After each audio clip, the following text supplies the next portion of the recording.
खबर और सामने आ रही है। ईरान के न्यूक्लियर एनरिचमेंट साइट पर हमला हुआ है। नतांज न्यूक्लियर साइट पर फिर से हमला हुआ है। ये बड़ी खबर इस वक्त सामने आ रही है। पश्चिमी एशिया तनाव पर अब ये बड़ी खबर, नतांज न्यूक्लियर साइट पर एक बार फिर से हमला हुआ है।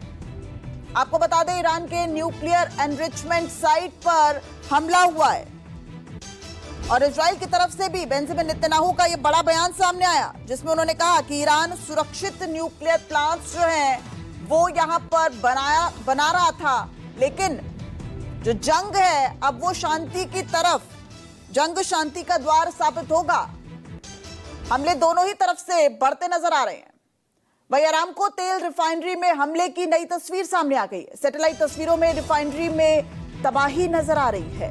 रिफाइनरी में कई जगह धुआं उठता नजर आ रहा है।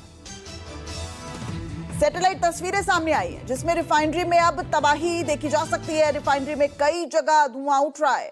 दरअसल आपको बता दें, रिफाइनरी पर ड्रोन हमले किए गए थे। नॉनस्टॉप बमबारी यहां पर जारी है।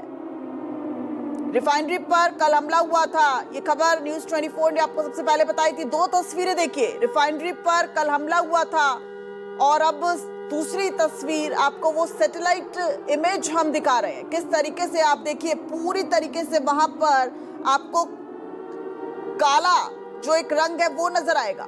यानी कि जो रिफाइनरी पर हमला हुआ था उसकी ताजा तस्वीर इस वक्त क्या है वो सैटेलाइट के माध्यम से देखिए। पूरी तरीके से माना जा सकता है कि नस्तानाबूद हो गई है।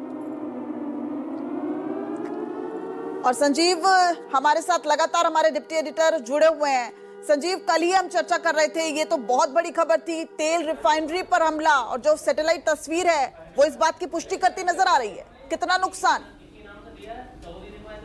देखिए, सऊदी में ये जो रिफाइनरी है ये दुनिया की सबसे बड़ी रिफाइनरीज में से एक है, अरामको, और ये दुनिया के बहुत से देशों को तेल जो सप्लाई सऊदी अरेबिया की तरफ से होता है तो उसमें बड़ी प्रभावी भूमिका निभाता है। अब कल इसे 24 घंटे के लिए पहले तो बंद कर दिया गया इन हमलों के बाद, और ये कहा गया कि यहाँ की तस्वीरें नहीं ली जाएंगी, तो उससे आकलन नहीं हो पाया कि आखिरकार डैमेज कितना ज़्यादा है। लेकिन अभी इस वक्त जो सैटेलाइट इमेजरीज आ रही हैं सामने, उससे ये लग रहा है कि ये हमला जो है वो व्यापक था और संभव है, आशंका है कि कई दिन तक ये बंद हो सकता है ये रिफाइनरी। इसका अर्थ ये भी हो जाता है कि जो सप्लाई है ऑयल की वो अगर बाधित होती है अंतर्राष्ट्रीय बाज़ार में तो कच्चे तेल के जो दाम हैं वो बढ़ेंगे।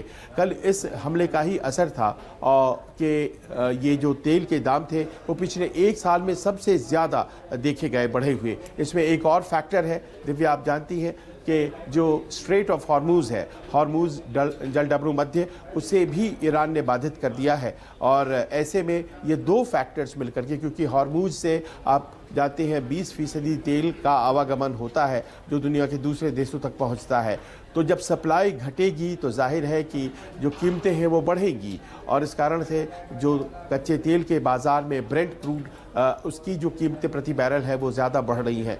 इसका असर इतना ज़्यादा होगा कि जितने तेल आयात करने वाले देश हैं उन सब को ज़्यादा कीमत देनी पड़ेगी उसी तेल को ख़रीदने के लिए। और इस तरह से हम देखेंगे कि युद्ध का जो असर है वो केवल मिडिल ईस्ट में ही नहीं, वहाँ पश्चिम एशिया में जो लड़ रहे देश उनके ही बीच नहीं, बल्कि हमारी और आपकी जेब तक भी पहुँच सकता है। बिल्कुल, और ये बहुत बड़ी खबर संजीव आप बता रहे हैं, क्योंकि अब भारत पर भी इसका इम्पैक्ट साफ तौर पर नजर आएगा। बेशक पश्चिम एशिया तनाव पर भारत अब सक्रिय नजर आ रहा है। प्रधानमंत्री नरेंद्र मोदी ने 5 राष्ट्राध्यक्षों से बात की है, लेकिन अब कच्चे तेल की कीमत जब अंतर्राष्ट्रीय बाजार में बढ़ेगी तो उसका सीधा असर पेट्रोल और डीजल की कीमतों पर पड़ेगा।